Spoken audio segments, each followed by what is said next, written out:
And welcome to the show, man. How you doing? I'm doing good, man. Nice to meet you. When you contacted me, I never heard of you, but I started looking into you, and I was really impressed. Yeah. Yeah, I first heard of your, thank you. I first heard of your tweet. I think it was through Vin Armani. I had him on the show and I started following you. Then I realized you guys had a website, libertarianinstitute.org. I'm like, oh, fuck, here we go. Right up my alley. Yeah, Vin's a good friend. Actually, in 6 hours, I'm going to be on Zoom with him. We're going to do a live stream tonight. So yeah, we did one about a month ago Mm-hmm.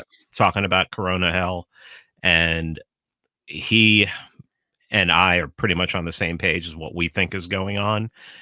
So tonight we're just going to do an update on that and see if we can compare notes, see if we're still on the same page. So what do you think is going on?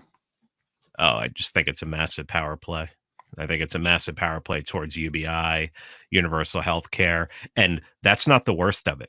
I mean, Mm. as an agorist, as an anarchist, as a libertarian, I think UBI is a terrible idea because I understand economics. Same thing for Medicare, but that's not the worst of what's coming. I mean, it's the technocracy that I see coming, the medical technocracy. I was on Dave Smith's Part of the Problem back in January, and we were talking about just security and freedom, liberty. And I said to him, I said, what do you think would happen if tomorrow there was another 9/11? What Mm. do you think would happen to our freedoms? And what's just happened and what's happening now, I couldn't even imagine, because I think it's 10 times worse than 9/11, than another 9/11 would have been. But Because people, it's an invisible enemy. And I know Trump's actually taken to tweeting that phrase, and I've been saying that for over a month. When I first when I first started realizing what was happening, I knew that this was going to turn into a medical police state, very much like what China has now. They're going to want to have apps on your phone, and you're going to need papers to travel, things like that. But still, people aren't seeing it. Still, people want to get me to like debate borders with them. The libertarian border debate, and I'm like, are you out of your mind? This is the time when we should be coming together and figuring and not debating each other over the libertarian problems that every libertarian loves to argue over, intellectual property, borders, and I can't even remember what the other one is right now. But it's like, do you see what's going on in the world right now? It's hard for me to believe. let's touch on two bases. So I think a lot of people aren't familiar with agorism. Like, what is that? Agorism is the agora pops up whenever a government is created. A government's created, and the first thing they do is they seek to impose their power. And a lot of their power comes through regulation. So, I could say one of the first agorist revolutions in this country would have been making tax-free whiskey in Pennsylvania. And what happened? The government, George Washington sent troops in there to stop that, the whiskey rebellion. And so what a government starts saying, no, you can't have this, no, you can't have that. Usually it's things people want. So this market, a free market, a truly free market pops up where entrepreneurs see that people want something, it's not available, so they provide it. I mean, my mother's side of the family they have still have stills in Western Pennsylvania where they sell tax-free whiskey. They weren't around back then. They've only been around in Pennsylvania for 100 years. But yeah, I mean, that's just a perfect example. Or your local weed dealer. If I know there's a lot of states where, and I know in Canada now it is legal and the government is running it. So The funny thing though, in Canada it's legal though, but the black market has increased like tenfold. well, yeah, because the government's running it and the government Yeah, can't run anything, right? they So actually government's the only. Get this: the government of Ontario lost $40 million in selling weed. Only the government can lose money selling weed.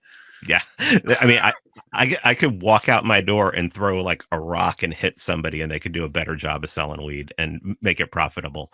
But I mean, that's all the Agora is. And then you could take the Agora even further. And the great thing about the Agora too is when you go back and you read the foundational writings, Samuel Conkin's Agoras Primer and New Libertarian Manifesto, this is a ideology, a strategy that celebrates the entrepreneur, that puts the entrepreneur, I mean, as far as I'm concerned, elevates the entrepreneur higher than Mises or Rothbard would, higher than Austrian economics, because they are the ones who have to look at the market and really see what a need is, and then fill it. And they do it wonderfully. But it doesn't only have to be things that are illegal. It could be gray market things like, you have an acre and you start growing stuff on it. You take it and you go down to the, local farmers market and you set up a stand and you sell it only for silver or crypto. And you don't charge taxes, or if you do sell it for fiat, you're not charging taxes and you're not reporting taxes. I mean, that is the whole point of the Agora, is to starve the beast. It's to keep as much money out of the government's hands as possible. And that's the only thing we've seen in history, I think, besides bloodshed and bullets, that has caused liberty, but that has caused empires to fall. But most of the time, the Agorists don't even know they're doing it. Like, the Agorists in Romania who were illegally bringing in Western movies that would, get people fired up for liberty, or especially in Russia, where the black market was, I mean, you couldn't live without a black market. And just an example from my life is, I went to Iceland a couple years ago and I did Airbnb, and these people had a mother-in-law suite behind their house, and they found out it was my birthday. So they invited us up to the house. And so we're eating with this extended Icelandic family. And we had been to the grocery store and the liquor store, and liquor there is like 4 times as much as it is here. Food there, like a pound of ground chuck was like $14, $15 American. Wow. So I'm like, how do these people afford this? So we go up to this house, they have all this booze, they have all this food. And I'm like, these people do not appear to be wealthy to me. And they said, a boat comes in, somebody buys it off the boat, and then distributes it to everybody else. It's pure black market. And that's beautiful to me. It's like when I see that in action, it really is something to celebrate. Let's tie this back into what you were talking about at the beginning with UBI and having more government control, because you and I will both agree UBI is probably the least concern going in, and much more draconian measures are being implemented within the government right now. But what do you see what would you say you see in the medium term happening with the new government policies coming in? Well, immediately, I think the economic policies are going to cause a deflation. I think you're going to see prices go down. If you have some money in savings and you thought about buying an old car, somebody has a car, 5 cars, and it's like, oh, I got to get rid of one of these. I think you can find a really good deal. One thing I've noticed in my neighborhood now, I live right outside of Atlanta, and it's a solidly middle class neighborhood. I mean, solidly middle class. I would say in the last month, the for sale signs in front of houses have quadrupled. And I think what they're trying to do is, I think they're trying to get out before they know the market's going to fall. Yeah. So I think in the next 6 months, you could see, you could pick up some property very inexpensively, some rentals or whatever, if you're looking to move. But I see a radical deflation. I don't see hyperinflation. I think hyperinflation is coming because, they're talking about $6 trillion stimulus. It's just, these numbers are and think about UBI. You could talk about overnight loans to banks and how that doesn't go into circulation all you want, but this UBI is going to go into circulation. So, eventually, and it may take a couple of years, but you're going to see prices skyrocket. And that's when, like, I'm big on crypto, but I can't get rid of my precious metals. Oh, they're always going to be around. Yeah. Yeah, I love my precious metals, but actually see precious metals going down in the next couple of years. But when that hyperinflation hits, oh man, it's going to be a party for those of us who sock those away. And I think crypto could also suffer in the meantime. I think you could see crypto go down, but when that hyperinflation hits, I think that I think you will see people aren't pouring into crypto right now because I don't think they see what's coming, but I think you will see a lot more people pouring into crypto, which is a reason why people need to be more educated about it. And I try to send people the simplest videos so that they can understand, and I also think the technology of blockchain, I don't think a lot of people talk about that. I think that a great mind like Patrick Byrne, besides all of his personal foibles, don't even really need to talk about that. We all have screwed up stuff in our personal life. But I mean, I think he sees the technology of blockchain is more important to him than the actual cryptocurrency. So that's one place I think people could investigate. I try not to recommend people say, oh, well, what crypto should I buy? I'm out of that. Nope. Yeah. I don't want to get those arguments, or those are just as bad as borders and intellectual property arguments. But start looking into it, because I think there is money to be made in that for the future as well. I don't. Go ahead. I'm sorry. No, go. Please finish. I was going to say, a lot of people say, I wish I would have got into Bitcoin. I know people who got into Bitcoin when it was $10, and I know people who lost had wallets with hundreds. You know how much money? You know how many Bitcoins I've lost? Yeah, exactly. And it's like, I know people who are like would be retired and jet setting all over the world at this point, but it's still not too late, because people are going to, if we can do. Well, let me put it this way. Let's say let's say Bitcoin becomes what people want it to become. So there's two things when it comes to any adoption. A lot of the purest technologists would double down on technology. I'm in the camp as narrative has to be more important than technology. If the narrative, the zeitgeist, the psychology isn't there of accepting something, I don't care how good your technology is. No one gives a shit. And so Bitcoin has a zeitgeist, at least as of now, with the so-called narrative of store of value. I'm not big on the camp of store of value, fluctuates a lot, but I'm on the camp of a sovereign value, where something that I control, something that's portable, something that's divisible, and something that I can send to anybody around the world. That being said, based on where we see North America heading, or the world, if we're looking into the counter markets philosophy, what I predict is eventually we're going to get to a point in North America of a digital dollar, some type of digital dollar. They've already put it out. They've already put it out there in the last month. So it's in the zeitgeist now. So a society that it's a cashless society, it is a totalitarian society. It is a draconian society. So they dictate the rules. They dictate the taxation. Pretty much it's not your money, it's their money. And anytime you step out of line, boom, you get the kibosh.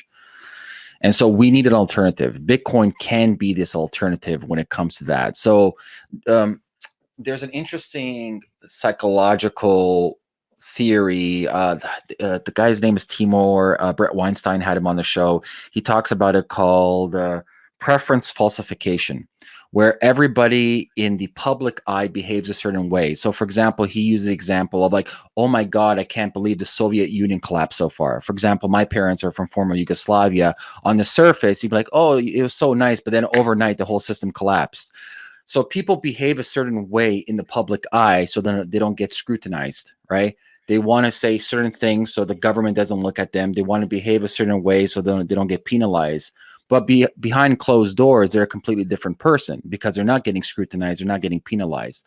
So at any given moment, they have the opportunity to act the complete opposite way. And so let's say the digital dollar is launched, or when it does launch in North America, people will use it as preference falsification, but they'll use it not to be ostracized. So they'll use it to buy certain things. But on the counter markets, that's when Bitcoin or other types of cryptos can, like, if you want to sell me something, I'm not going to use a dollar. I'll use crypto. If you and I want to transact, or you and I want to support a certain entity, like, for example, I give people this example, WikiLeaks. Visa, MasterCard, actually all the credit card rails shut them down. And the only way that they could have got donations back in the day was Bitcoin. And so here's a classical example of using we'll call it Plan B, using a counter market device to supersede what the public markets deemed as, I would say they deemed as mandatory. So I think we're heading into very interesting waters where I have a funny prediction.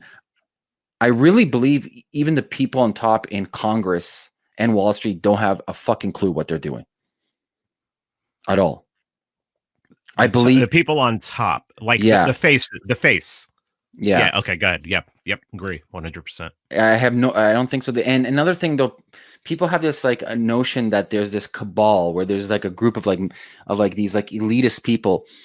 I don't view human nature. If you look at human nature is very tribal. So no matter if you look at context, even at the bottom of society, all the way up to society, the context is different, but no matter what, there's still tribal warfare within the context of the levels that you move up. So even at the levels that you're moving up, let's say the upper echelons of government, whether we're dealing with CIA, FBI, NSA, espionage, the banking systems, there is departments and different tribal entities within these structures that are also fighting for power. So it's not like there's this one supreme leader, like for example in North Korea, that dictates everything, right?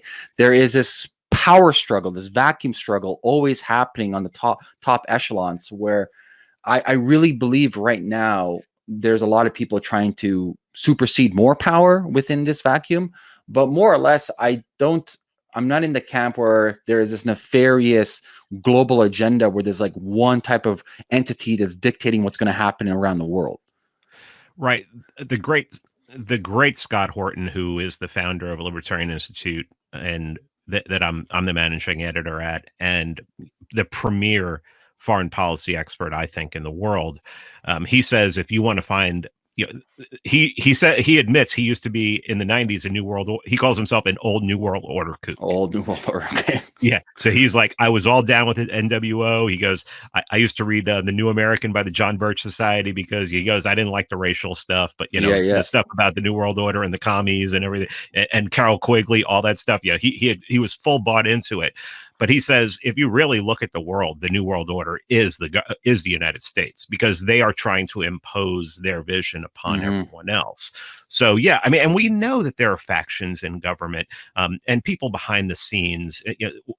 What was funny, remember back in 2017, in the middle of January of 2017, those of us who used the term deep state, we were tinfoil hatters. 2 weeks later, everyone on TV, everyone on the media, or the quote unquote mainstream media, probably better term, the corporate media, was saying the deep state. And I'm going, what? Hey, over here. I've been saying that. How long have I been saying that? Can I get some credit here? But yeah, you have all these people fighting, and then you have to think about the other governments around the world. They have the same thing. And I can't remember who it was who originally said this. I know Ryan McMakin from Mises.org, from the Mises Institute, said this recently. He said, when you look at the international order, you can use that as an example for how anarchy can work, because really these governments do whatever they want, and they only submit to another government if it's in their best interest, if they feel like it's in their best interest. But yeah, I mean, but here's what I think about the whole digital dollar thing. Okay. I do not believe that you're going to be able to use that digital dollar for everything. I think you'll only be able to buy food. I mean, you're not going to be, an example, I don't think you're going to be allowed to go to a liquor store and use it. And I mean, that's where I spend a great deal of my time. Yes. And, and I like scotch. I like 12-year-old scotch. So tax free. Yeah. Well, and here's the thing is, I go to like Tower Liquor, which is a chain. Now, there's one much closer to me that is more expensive. It doesn't have as big a selection. But if you get to that digital dollar and you have that small little store, and you can't use your digital dollar there, walking in there and explaining to them how to set up the AnyPay system so that you can use cryptocurrency, at that time they'll probably be a lot more open to it than right now, where who's going to be spending cryptocurrency there? Me, maybe two other people in the area. So yeah, I mean, I see us moving into a large black and gray market, Massive. an opportunity for everyone to get there, Yeah. and especially with crypto. And I even really think a lot of people are starting. I'm one of those people when it comes to like silver. I love the 90% US junk silver, like the dimes, the old Mm-hmm. dimes. And Mm-hmm. those are like worth $1, $1.25 right now. So you could transact with those very easily. You know, Mm-hmm. the quarters are worth a little bit more. And I think we're getting there, man. This is Yeah. the Well, last month. I have this interesting thought. So you look at shadow banking, you look at how much money is in offshore bank accounts and tax havens. And you know, I have some experience in that working with some people. And listen, when you're in the government or when you are within, not even the government, let's say you're within the financial top and you have a lot of money you're trying to protect, you're going to look at every different aspect of how to protect it without paying taxes legally. Obviously, this isn't illegal. This is all legal. I find it funny when people say, oh, he's running. Everything they're doing is 100% on board. Nothing's illegal. And so what happens though, when we do get into a digitized dollar where you can't then hide that money? This is where I find there's kind of like some kind of juxtaposition, interesting case study where the people on top, what happens to their incentives? Because I got to look at the incentives, right? So you have trillions of dollars being offshore, not paying taxes. But let's say we do digitize the dollar and you're forced to use a dollar, then how do you protect your money when you are the very person on top who imposed a digital dollar? They're going to adopt crypto. That's what I'm saying. That's what I think is going to adopt crypto, and then it's going to go through the roof, and then you're going to see it balloon. And you know, at that point, you're going to come to a point where it's not going to matter what it's worth based off of the US dollar anymore. No. And I think that's what confuses people about crypto is when you tell them about it and everything, they've heard about people who bought Bitcoin at $10 and now it's they're all these rich people and they're jet setting and they've set up their little communities around the world.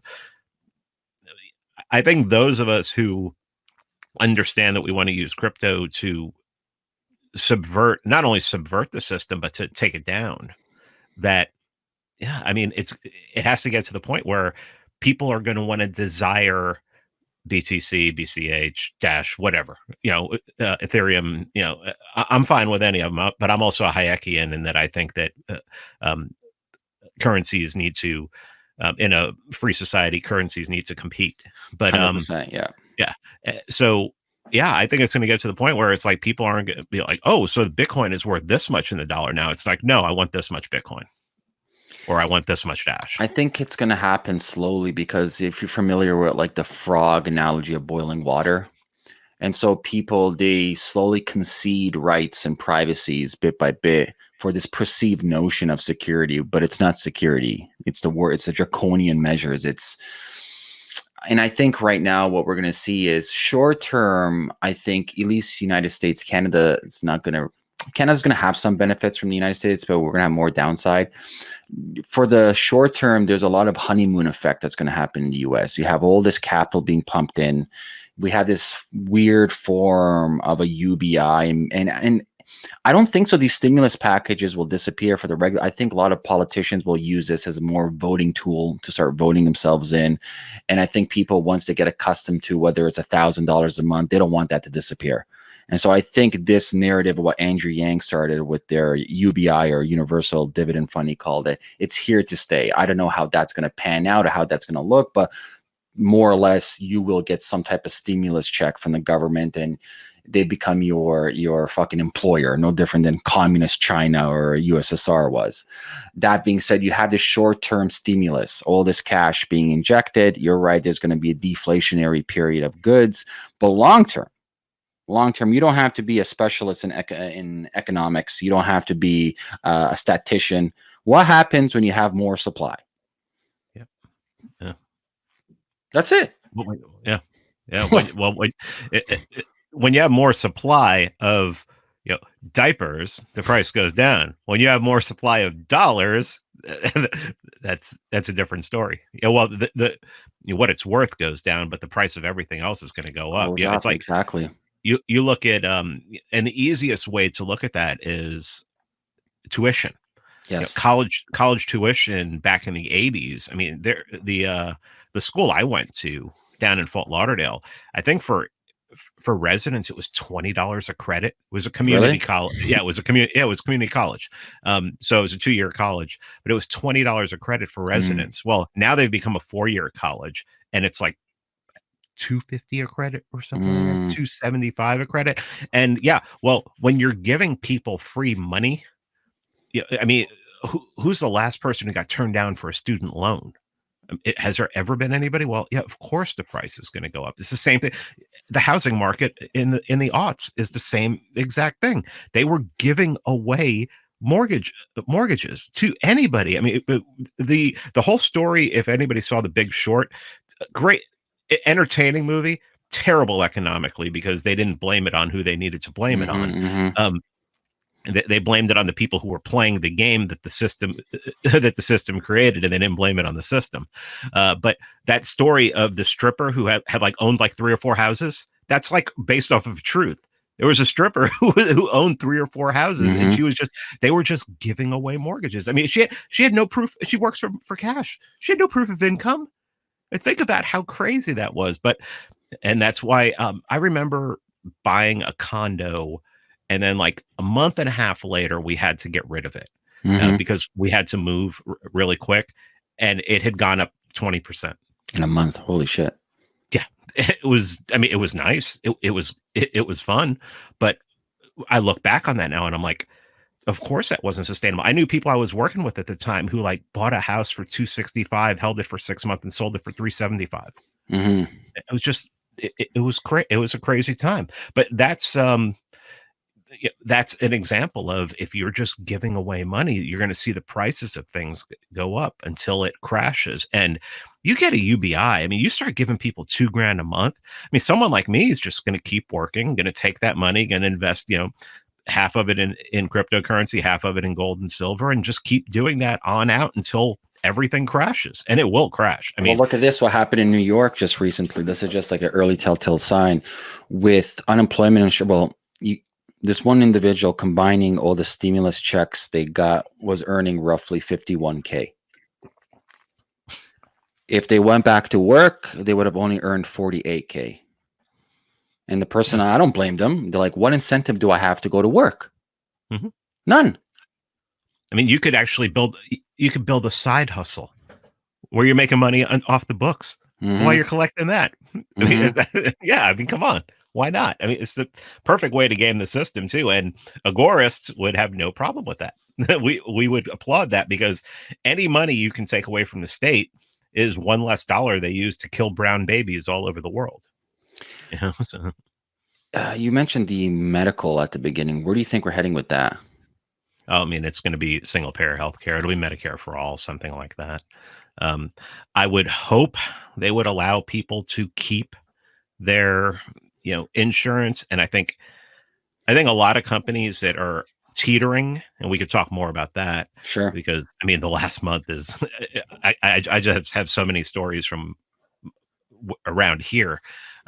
But I think you're going to see, companies that are teetering will just be like, sorry, you guys don't get medical anymore and everything. But a company like mine that's over 100 years old and is actually European, they want us to, in order to keep good employees, they won't do that. They'll allow it as long as the government doesn't outlaw it. I mean, you remember the Democratic debates last year. I think the first two, everybody, with the exception of like 1 or 2 people, was saying, yeah, we just can't allow private healthcare, employer sponsored healthcare anymore. We have to have it so that everybody gets government healthcare. And that's a scary part. That's when you have to think about maybe thinking about the quality of healthcare you're going to get, and how it might be cheaper in another country. Well, I'll tell you firsthand. I'm in Canada, and we have something called healthcations, where we leave Canada with a vacation to go somewhere. I'll give you a real example. Which one was it? Oh, no. Yes. For the United States. So getting a MRI is you can get an MRI in Canada. It's just going to take you forever to get one. I mean, forever. And you got to convince your doctor, well, I just want to get an MRI because I'm proactive in my health. I don't have medical issues. I just want to fucking make sure I'm okay. No. It's not medical emergency. Therefore, you might have to wait up to a year to get an fMRI. Or I can drive to Buffalo, which is an hour and a half away from Toronto, and pay cash and get my results in an hour right there at the clinic. And so if we have a socialist healthcare system, only socialist healthcare system. We don't have full-blown private healthcare system. So there's many, and like my wife's doctor, and you're limited, very limited of what you are allowed to do in a so-called private healthcare system. Like, and there's ridiculous limits. Like, you can't do all these things. You fucking can't do. It's insane. And so if you look at our quality of healthcare, we're ranked very low in Canada, extremely low. I'll give credit to our healthcare system when it comes to emergency. Like, you get hit by a truck, you break your hand, you got shot. Sure, we can help you go to ER. Wait time's long, but the ER is there. Every other form of healthcare, cancer, diabetes, obesity, all preventative. Let's go preventative. We have the worst. It's just fucking junk. Like, it's garbage. And so I hate when Americans use as a Canadian model. I'm like, guys, I personally leave Canada to get better healthcare. Yeah, I mean, I know of people who go to Germany and go to a private clinic and pay, go to Mexico, private clinic and pay. I know people who've gone to Mexico to get their insulin because it's a lot cheaper down there. I went a couple of years ago.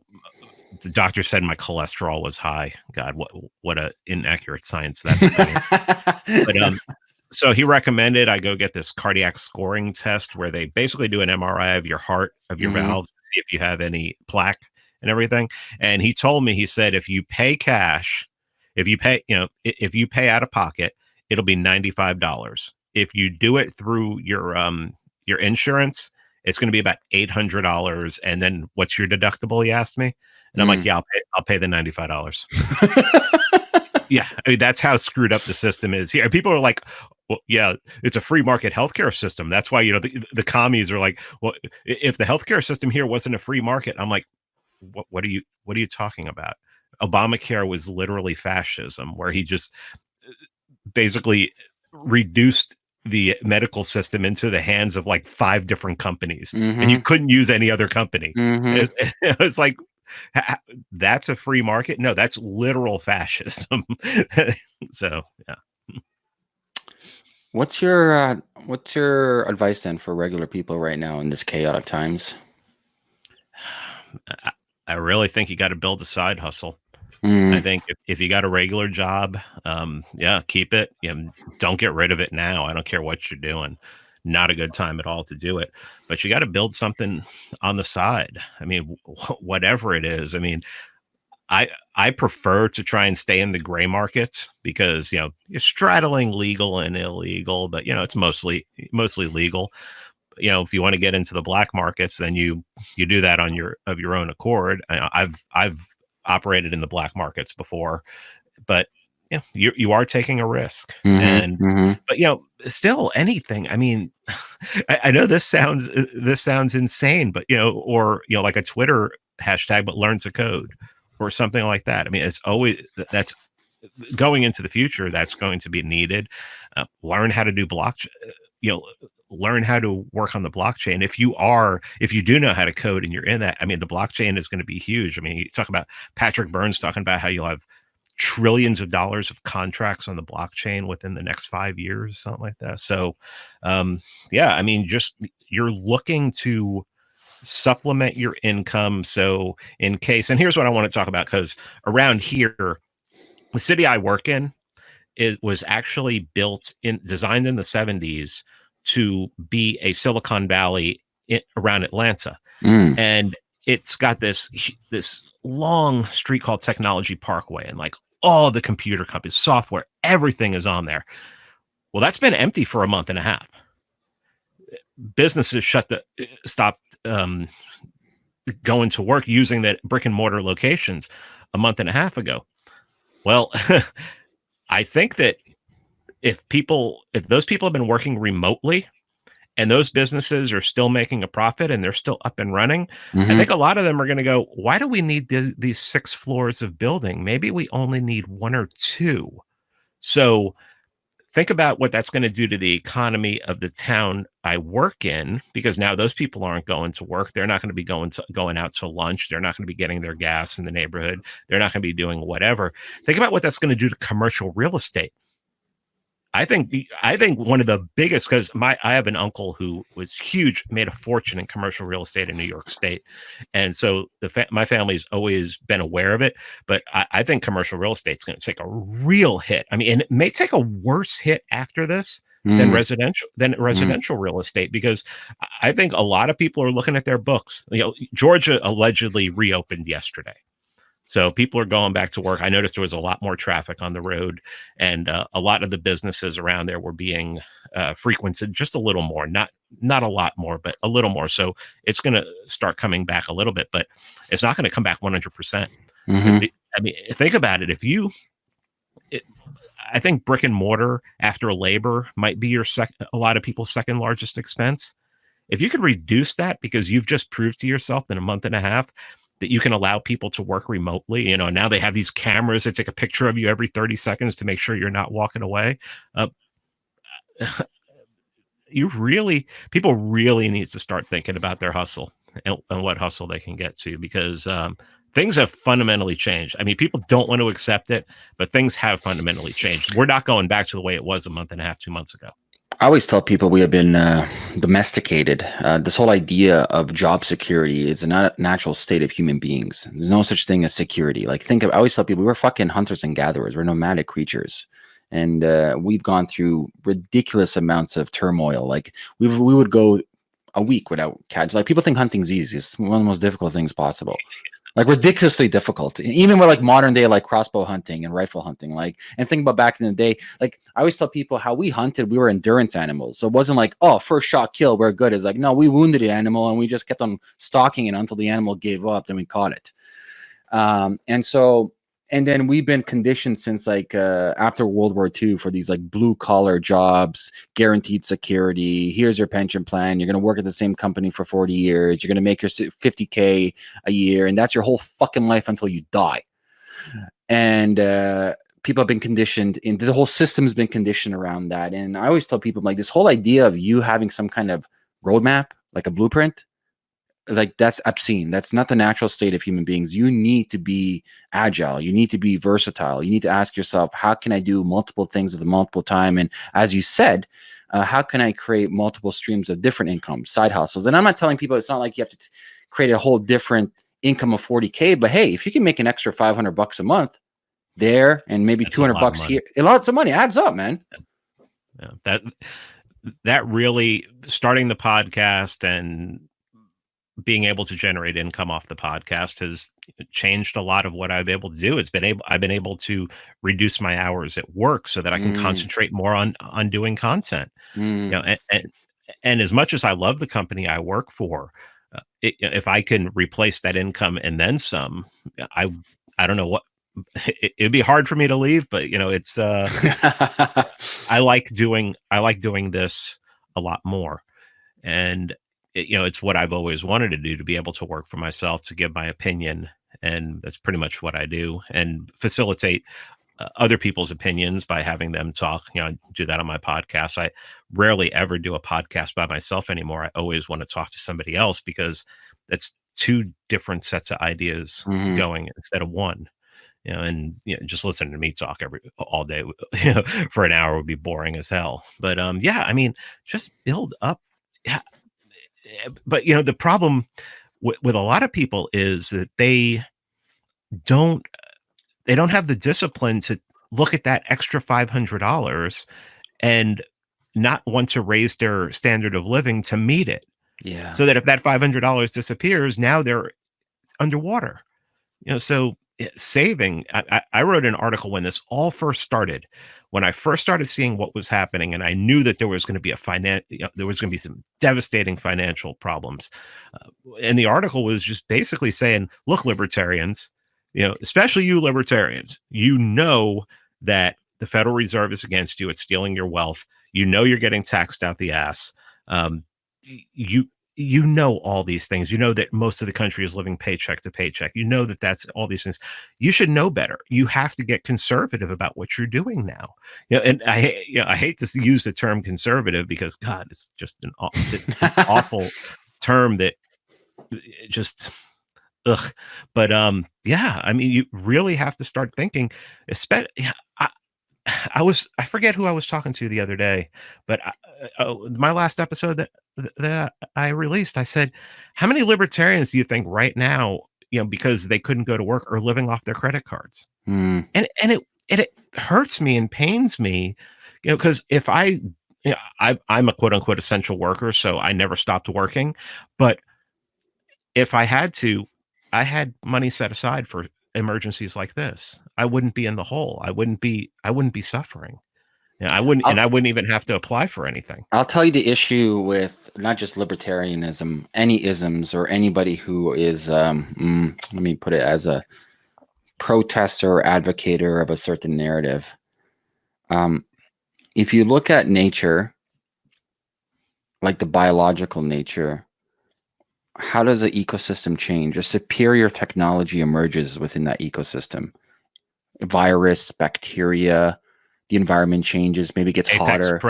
Apex predator gets hotter, colder, but the bottom line, a new technology appears that supersedes the old technology and changes the ecosystem.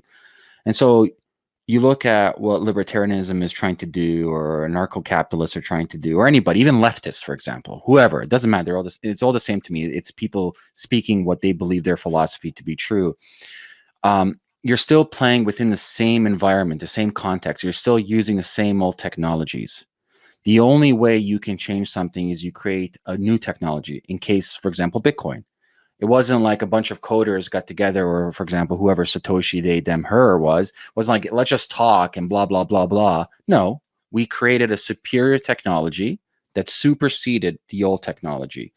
And so I always tell people, if you want to change something, less talking. In fact, be invisible as much as you can and actually create a superior technology that the old environment they have no choice but to adapt to accept the new technology. What happens if that technology can be used against you by the powers that be? It's always going to be. I think you have to bake that in, that everything has a double-edged sword. Yeah, like this smartphone right here, the newest Samsung. Yes. This is can be used to track me anywhere I go. If you choose to. Yeah, if you choose to. Well, I mean, you could turn off everything you want in this thing, and I'm still sure they've baked in to it that that there are ways that they can track you with it. Or say they get to that part where it's like, okay, if you want to travel, or what they're doing in China right now, I believe there's an app that tracks you where you go, and if you come within 6 feet of anybody who's tested for COVID, then you have to automatically go into quarantine for 2 weeks, something like that. So then maybe people will start going back to flip phones and track phones. Or it's not the phone itself that the issue. The issue is the identity that's attached to that phone. Yeah. And so if you can be anonymous or private and still have that phone, you can track me all you want. You don't know who I am. Sure. Yeah. And that's there too. Unfortunately, normies aren't going to be able. They're just not going to care. That's the thing about it, is that's why this stuff will be so easily implemented, is because the majority of people are going to be like, oh, if it's for my own safety, that's great. But no, you are right. I mean, technology is what's going to get us out of this, and there is no better example than the blockchain. Well, look at this. Cryptography was illegal in the 70s in the States, and cryptographers were exporting code on T-shirts by leaving it. Think about that. Cryptography was considered state defense, like proprietary state application technology that only the state can be allowed to use for military applications. And here we are. That's anybody that has access to the internet can log in and have access to all this different types of crypto. Yeah, you have to find something that you have to find a way to get around it. I mean, I've told the story about how at one time I did bootleg DVDs out the trunk of my car. And why was I able to do it in one of the most affluent neighborhoods where I lived at the time? because the cops were some of my biggest customers. Of course. So I mean, you have to be able to. That's a way of adapting, is making alliances. And it doesn't always. You're not always going to be able to make alliances with the authorities, especially if their paycheck is reliant upon it. But I think another thing that's important now is to find like-minded individuals in your area, and start what can only be termed as like freedom cells, where you protect each other. And Konkin famously said that we'll know that the state has no power anymore when private defense agencies rise up to protect the agorists from the state. We're a little ways on that.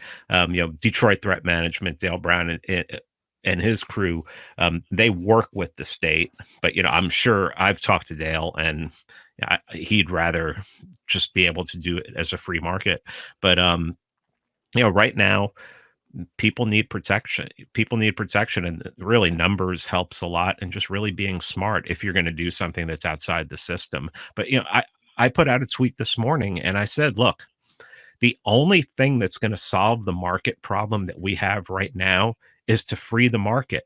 But that's never going to happen. But we already have a free market. It's called the Agora, and it's working every day. It's been working throughout this whole pandemic, scamdemic, whatever you want to call it.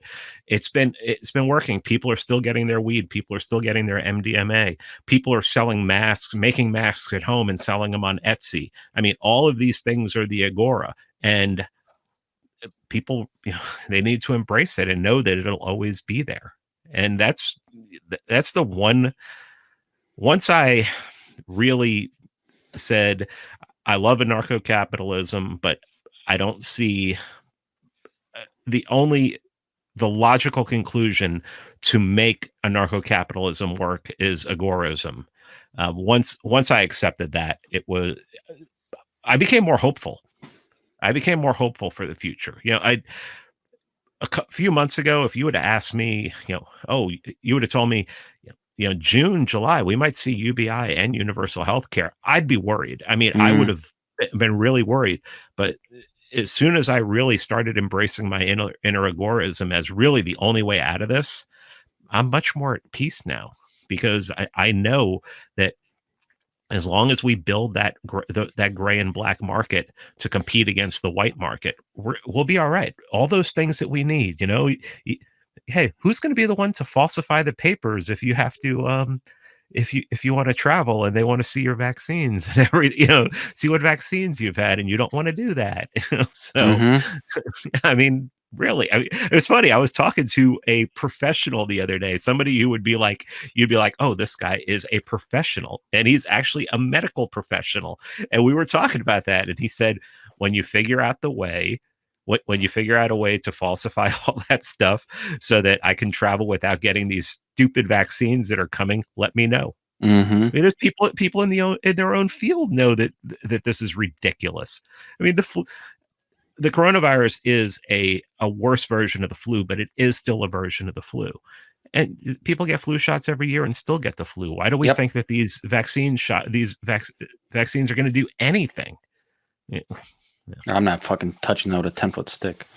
Yeah, I mean, I'd rather, hey, if I have to travel, if they're going to say, oh, you can't fly, and I guess I'm driving then, or I know I know a really good network of people who can probably falsify that stuff and make it look pretty real. Well, Pete, I just want to thank you so much for coming on and sharing your thoughts. If people want to get a hold of you, get to know what you're doing, what's the best resource? Well, you can Freeman Beyond the Wall at protonmail.com. You can drop me an email there. I'm over at the libertarianinstitute.org.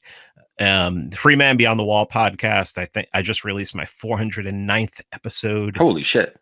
Yesterday. And I started that in July of 2017. So man, you're a fucking rip. Yeah. So I tend to put out a lot of interviews. I get good people to talk to. It was funny. Somebody's like, I've never heard of your podcast before. And on 3 consecutive episodes, you had James Corbett, Ron Paul, and Dave Smith. How the hell does that happen on a podcast I've never heard of before? and I'm like, well, been around a while. And, so, and then I'm always on Twitter at my name, Peter R. at Peter R. Quinones. So I really appreciate it, Ameer. This was a great talk. Thank you.